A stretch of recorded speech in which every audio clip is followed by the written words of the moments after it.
Why, if it isn't my underclassman, Cyno. What a pleasant surprise it is to see you in Mondstadt during the Windbloom Festival. Greetings, Lisa. Though I'm sure you've been aware of my presence in Mondstadt for some time already. Oh dear, looks like you've seen right through me. But I was in no hurry.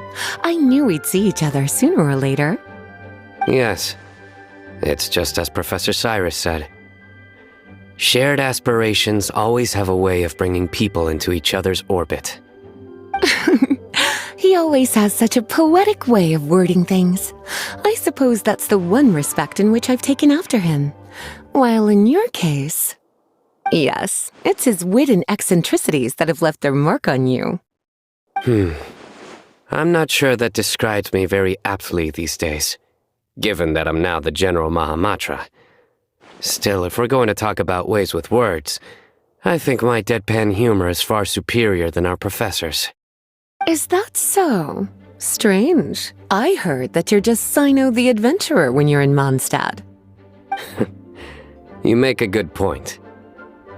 What do you think of Mondstadt during this time of year? It's quite nice, isn't it? Yes, it's very nice. I think I'm starting to understand your reasons for leaving the academia. I've always prided myself on making wise decisions, and that was certainly one of them. If our professor had been as sensible as you, he would have had a much easier time in his working life. Being stubborn doesn't help anybody.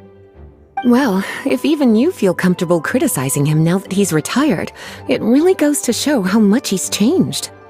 Stubbornness is an all-too-common vice among scholars. I hope that never rubs off on you. I'm always happy to see you visit Mondstadt and experience the feeling of freedom for yourself. I heard the latest news about Kale, too. No doubt the traumas of her childhood will persist for a while to come. But I have to say, she appears to be doing quite better this time than on previous visits. I suppose you're something of a mentor to her, aren't you? Now that I think about it, the two of you aren't so dissimilar. The power of Hermanubis once brought you great suffering. That's all in the past now. Besides, Professor thankfully didn't treat me like a test subject for the priestess power like the higher-ups had hoped, even though I was a desert dweller. Instead, he gave me the tools I needed to lead the life I have today. He adopted me, educated me, taught me how to fit into society. I am very grateful to him. You are very gifted, and sometimes that can become its own curse. But he has reason to be grateful to you too. Without you as his son/student, he may have never changed his stubborn ways. As a fellow student of his, I couldn't be happier for the two of you. Well, look at how quickly this developed from small talk to a deep and serious conversation. That's one thing I do miss about my academia days.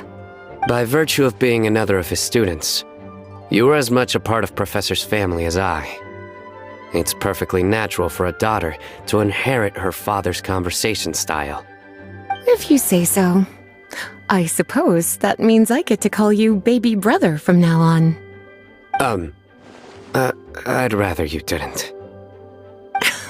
Yes, there's the baby brother I remember.